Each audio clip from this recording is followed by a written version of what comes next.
നമുക്കെല്ലാവർക്കും വളരെ പ്രിയപ്പെട്ട ഡോക്ടർ രജത്തേട്ടൻ അല്ലേ?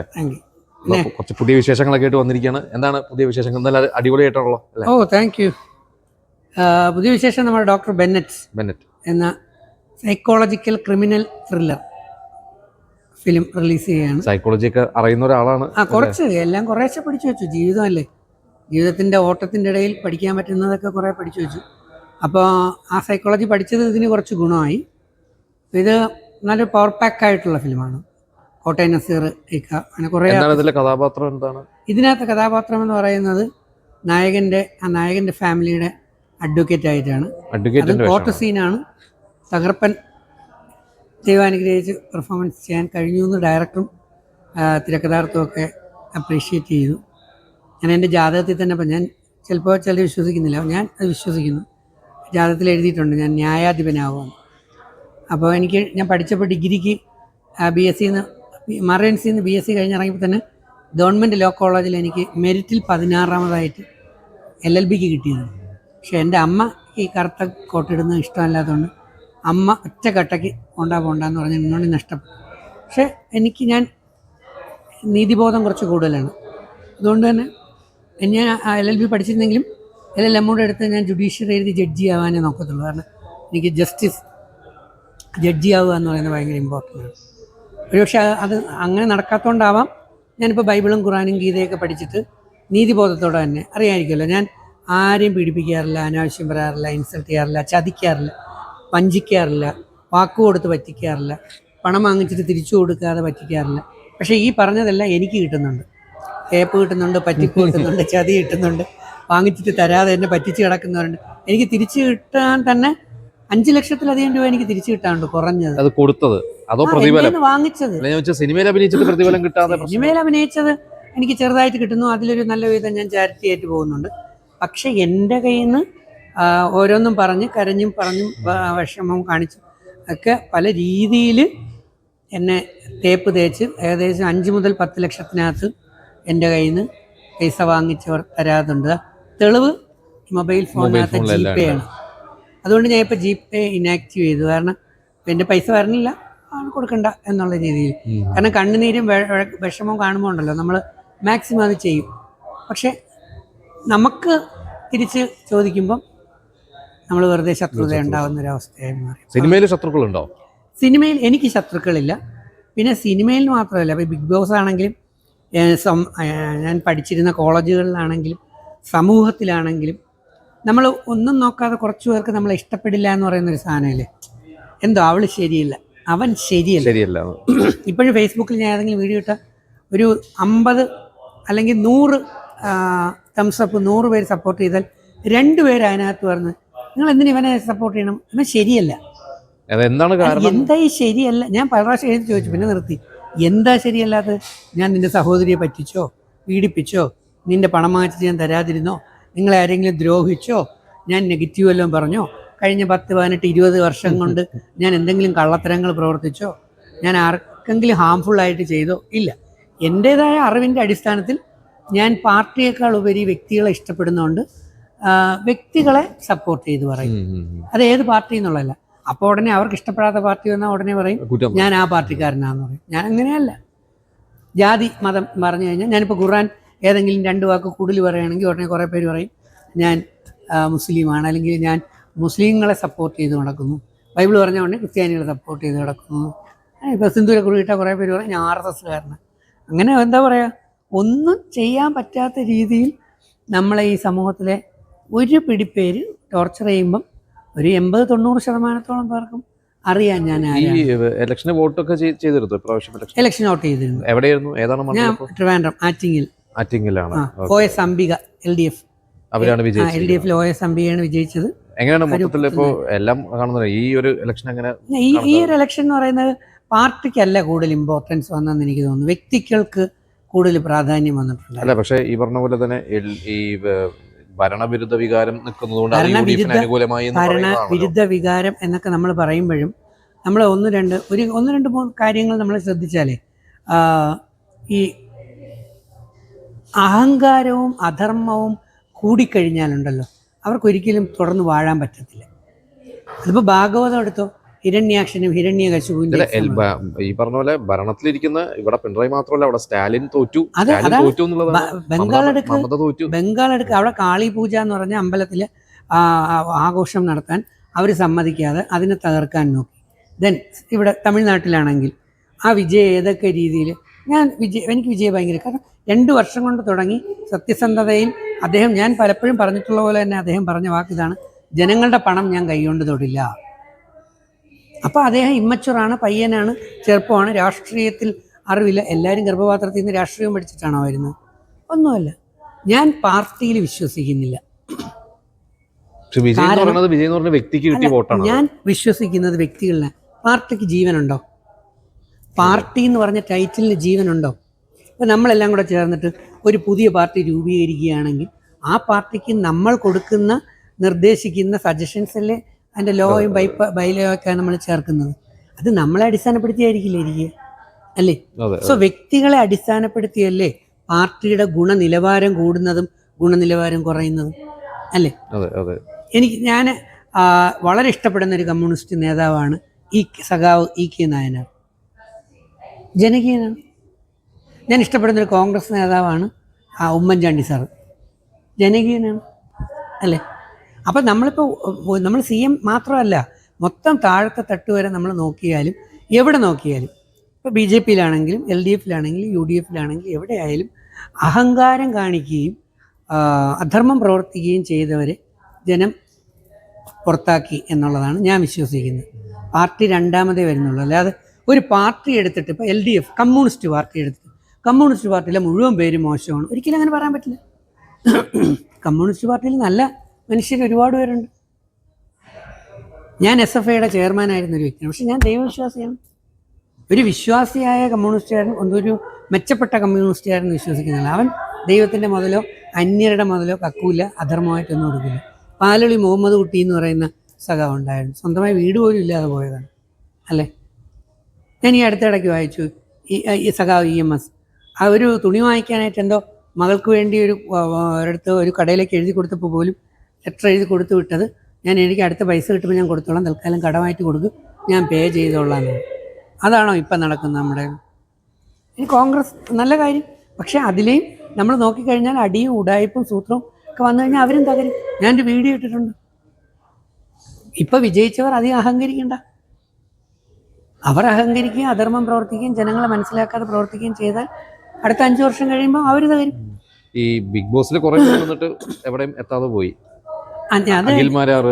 ഞാൻ പറഞ്ഞില്ലേ, ഞാൻ ഇപ്പം നമ്മളൊരു ഇലക്ഷൻ കണ്ടുകൊണ്ട് ഞാൻ ഒരു കോളേജിൻ്റെ ചെയർമാനായിരുന്നു. ഇപ്രാവശ്യം ഏതെങ്കിലും പാർട്ടി നിൽക്കാൻ പറഞ്ഞിട്ട് ഇല്ല, എന്നെ ആരും സ്വാധീനിച്ചില്ല, ആരും എന്നോട് ചോദിച്ചിട്ടില്ല, ഇതുവരെ ആരും ചോദിച്ചിട്ടില്ല. കാരണം എല്ലാവർക്കും എൻ്റെ നേച്ചർ അറിയാം. അപ്പം എനിക്ക് എൻ്റേതായ കുറച്ച് കാഴ്ചപ്പാടുകളുണ്ട്. എന്ന് വെച്ചാൽ ഈ പറയുന്ന കണക്ക് ദൈവത്തിൻ്റെ വക കട്ടും ഓട്ടിക്കരുത്, ആൾക്കാരെ പീഡിപ്പിക്കരുത്, പാവപ്പെട്ടവരെ സഹായിക്കുക, അർഹരായവരെ സഹായിക്കുക. അപ്പം നമ്മുടെ വ്യക്തികൾ നമ്മുടെ താല്പര്യം കൂടെ കൺസിഡർ ചെയ്യും എന്നുറപ്പുണ്ടെങ്കിൽ നമ്മൾ ഇറങ്ങിയാൽ മതിയല്ലോ. ഇല്ലെങ്കിൽ അതല്ലേ ഞാൻ ഒറ്റയ്ക്ക് ചാരിറ്റി ചെയ്തുകൊണ്ടിരിക്കുന്നില്ല. ഞാനും സാമൂഹ്യ ജീവകാരുണ്യ സാമൂഹ്യ പ്രവർത്തനല്ലേ. എന്തുകൊണ്ടാണ് Padmashri doctor M.A. Yusuf Ali sir കഴിഞ്ഞ 10 വർഷം കൊണ്ട് എനിക്ക് 8 വർഷം കൊണ്ട് 50,000 രൂപ എനിക്ക് ഡ്രസ്സ് എൻ്റെ വീട്ടിലെ ചിലവിന് എൻ്റെ കാര്യത്തിന് തരുന്നു. കഴിഞ്ഞ 2 വർഷം കൊണ്ട് അത് കൂടി 1 ലക്ഷമായി. കഴിഞ്ഞ വർഷം 1 ലക്ഷം, ഈ വർഷം 1 ലക്ഷമായി. അങ്ങനെ ഏകദേശം 5-6 ലക്ഷത്തോളം രൂപ ഈ കഴിഞ്ഞ 10 വർഷം കൊണ്ട് ആ വലിയൊരു മനുഷ്യൻ എനിക്ക് തരുന്നത് എന്തുകൊണ്ടാണ്? തരുന്നുണ്ട്, അറിയില്ലേ? എനിക്ക് തരുന്നുണ്ട്. എല്ലാ വർഷവും റംസാന് എനിക്ക് സക്കാത്തായിട്ട് ഗിഫ്റ്റായിട്ട് 10 വർഷം കൊണ്ട് നടക്കുകയാണ്. ഞാൻ കൗൺസിലിംഗ് ഷോകൾ നടത്തി. എൻ്റെ അമ്മ ഉണ്ടായിരുന്ന സമയത്ത് കിട്ടുന്ന പൈസ വൃദ്ധസദനങ്ങളിൽ കൊണ്ട് കൊടുത്ത് ഞാൻ ഗൾഫ് രാജ്യങ്ങളിൽ ക്ലാസ് എടുക്കാൻ പോയ 28 UAE GCC കംപ്ലീറ്റ് കിട്ടിയ മുഴുവൻ പൈസയും ഞാൻ പത്തനാപുരം ഗാന്ധി ഭവനിൽ കൊണ്ടുവന്ന് കൊടുത്തിട്ട് റെസിപ്റ്റ് വാങ്ങിച്ചു. ഞാനത് ചെയ്ത് കഴിഞ്ഞിട്ടാണ് Padmashri doctor M.A. Yusuf Ali sir Pathanapuram Gandhi Bhavan ഏറ്റെടുക്കുന്നത്. അവിടെ കോടികൾ കൊടുത്തതിനെ ഡെവലപ്പ് ചെയ്തത്. കാരണം അദ്ദേഹത്തെ അവിടെ ചോദിച്ചാൽ അറിയാം, അല്ലെങ്കിൽ ഗൾഫിലുള്ളവരോട് ചോദിച്ചാൽ അറിയാം. എനിക്ക് 1 രൂപ തന്നിട്ടില്ലല്ലോ, 1 രൂപ ഞാൻ ചോദിച്ചിട്ടില്ലല്ലോ. 2000-ഓളം കൗൺസിലിംഗ് ഷോകൾ നടത്തിയിട്ടുണ്ട്.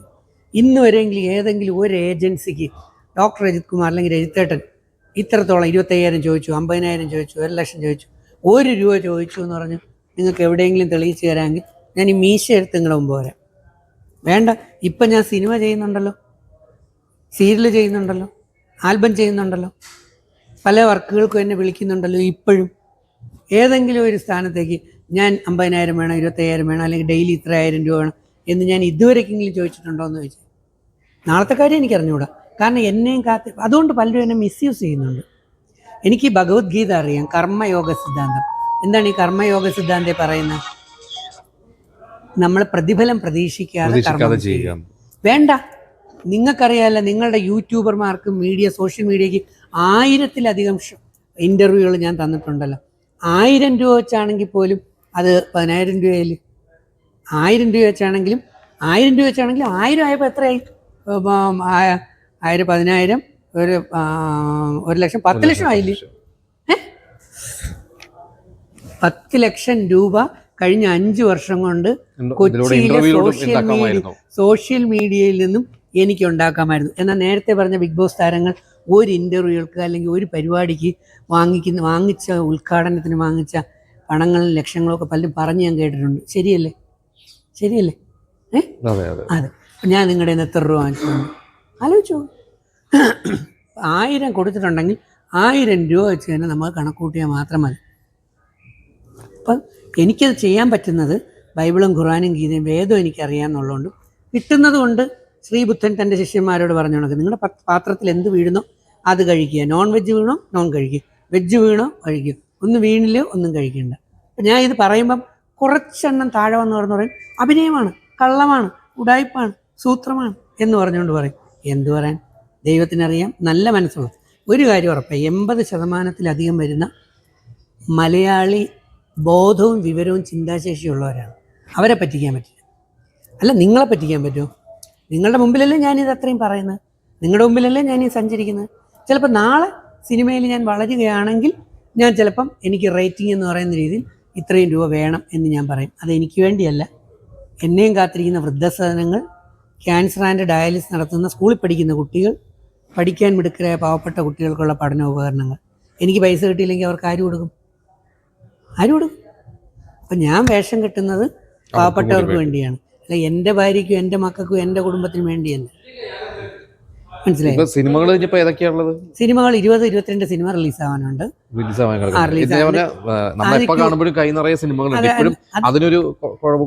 ദൈവം അനുഗ്രഹിച്ച് സിനിമകൾ കിട്ടുന്നുണ്ട്, എല്ലാവർക്കും ഭയങ്കര ഇഷ്ടമാണ്.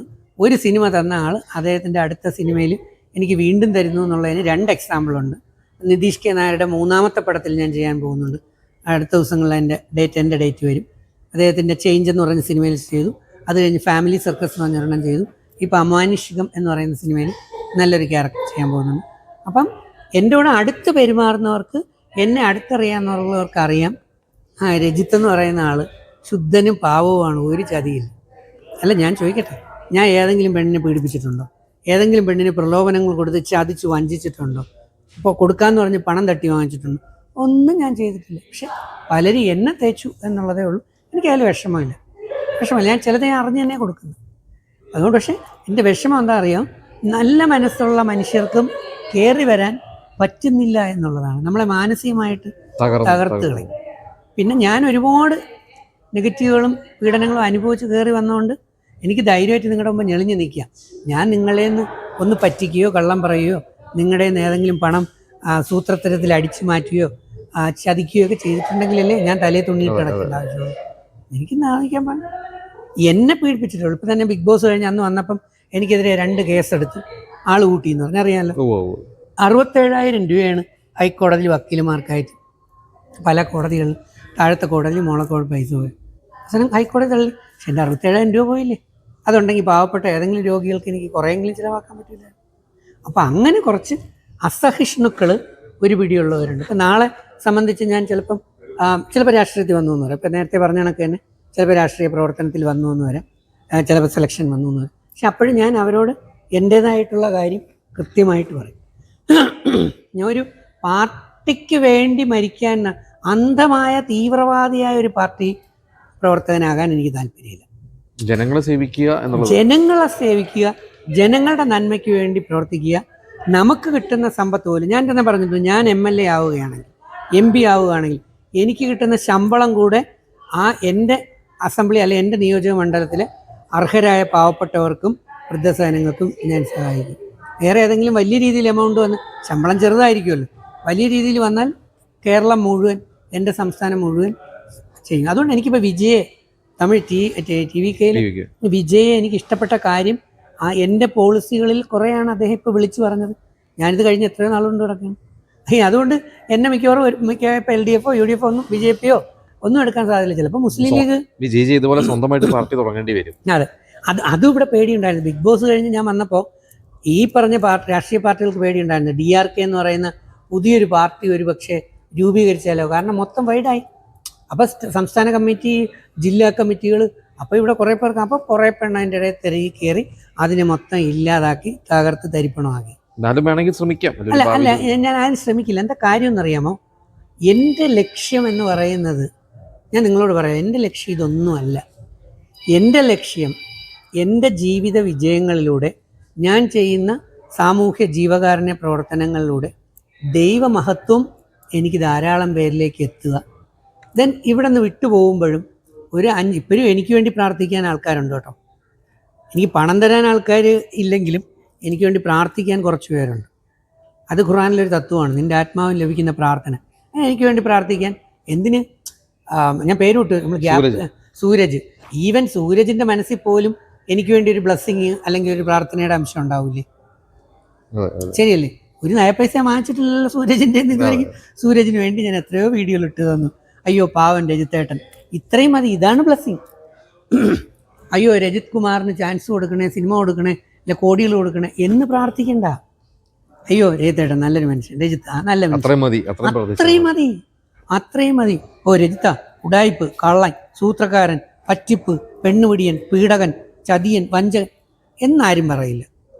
പറയുന്നുണ്ടെങ്കിൽ അവന് കണ്ണ് കാണാനും ചെവി കേൾക്കാനും പറ്റാത്ത വ്യക്തിയായിട്ട് കാണേണ്ടി വരും. അവൻ ടോട്ടൽ ബ്ലൈൻഡാണ്, അകത്തുകൊണ്ടും അന്ധനായി പോയിട്ടാണ്.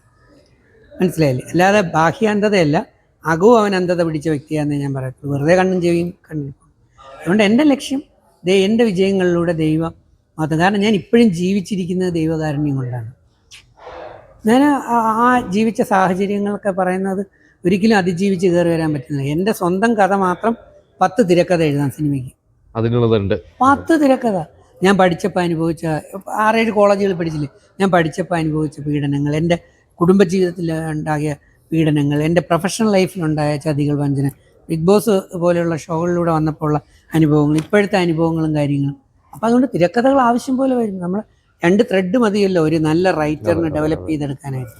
അതുകൊണ്ട് ലാവിഷായി ഞാൻ ആ ലെവലിൽ തന്നെയാണ് മുമ്പോട്ട് പോയിക്കൊണ്ടിരിക്കുന്നത്. ഞാൻ ഒരു കാര്യം എനിക്ക് നെഞ്ചി കൈ വെച്ച് പറയാം.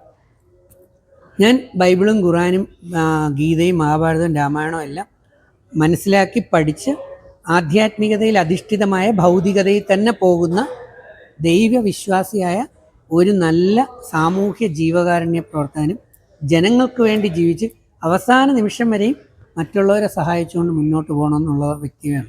അല്ലാതെ ഇതൊന്നും ഉണ്ടാക്കി എനിക്ക് ഫ്ലാറ്റുകളും റോൾസ് റോയ്സുകളും വാങ്ങിച്ച് കൂട്ടാനും അങ്ങനെയുള്ള ചിന്തകളൊന്നുമില്ല. ജനങ്ങൾ പലപ്പോഴും നമ്മളെ കാണുമ്പോൾ ചിരിച്ച് ഓടി നമ്മുടെ അടുത്തേക്ക് വരണം. അപ്പോഴെല്ലാം നമ്മുടെ ജീവിതം ഒരു ധന്യമാവും. ഇതാണ് ആഗ്രഹം. അതുകൊണ്ട് സിനിമാക്കാരിൽ ഒരുപാട് സിനിമാക്കാർ അവസരങ്ങൾ തരാമെന്ന് പറഞ്ഞിട്ടുണ്ട്. പൈസ കിട്ടുമോ ഇല്ല അതൊക്കെ പിന്നെയുള്ള കാര്യമാണ്. കർമ്മയോഗ സിദ്ധാന്തത്തിൽ വിശ്വസിക്കുന്നതുകൊണ്ട് ഞാൻ ആരിൽ നിന്നും പ്രതിഫലം പ്രതീക്ഷിക്കുന്നില്ല. കിട്ടുന്നതുകൊണ്ട് ഞാൻ ഹാപ്പി. അങ്ങനെ പോകുന്നു. അടിപൊളിയാവട്ടെ. ബെന്നറ്റിൽ വക്കീലാണ് അല്ലേ? ബെന്നറ്റിൽ ആദ്യമായിട്ടാണോ? അല്ലല്ല, ഞാൻ പേപ്പട്ടി എന്ന് പറഞ്ഞ സലിംബാബയുടെ സിനിമയിൽ വക്കീലായിരുന്നു. പക്ഷെ ഇത് കോർട്ട് സീനാണ്. തീപ്പൊരി ഡയലോഗ് ഞാൻ മനസ്സിൽ കൊണ്ടു കിടക്കുന്ന ലാലേട്ടൻ, മമ്മൂക്ക, ഗോപിച്ചേട്ടൻ, അങ്ങനെയുള്ള ഒരുപാട്, അതുപോലെ പൃഥ്വിരാജ് മാഷ്, ഇവരെല്ലാം കോടതിയിൽ തകർത്ത സാധനങ്ങളുണ്ടല്ലോ. അപ്പം അതെല്ലാം മനസ്സിനകത്ത് വെച്ചിട്ടുണ്ട്. അതിൻ്റെ ഒരു ചെറിയ സാമ്പിൾ സാധനം നല്ല രീതിയിൽ ഡബ് ചെയ്ത് കണ്ടപ്പോഴും സന്തോഷമായിരുന്നു. സംവിധായകൻ TS സാബു എന്ന് പറഞ്ഞ സാറാണ്.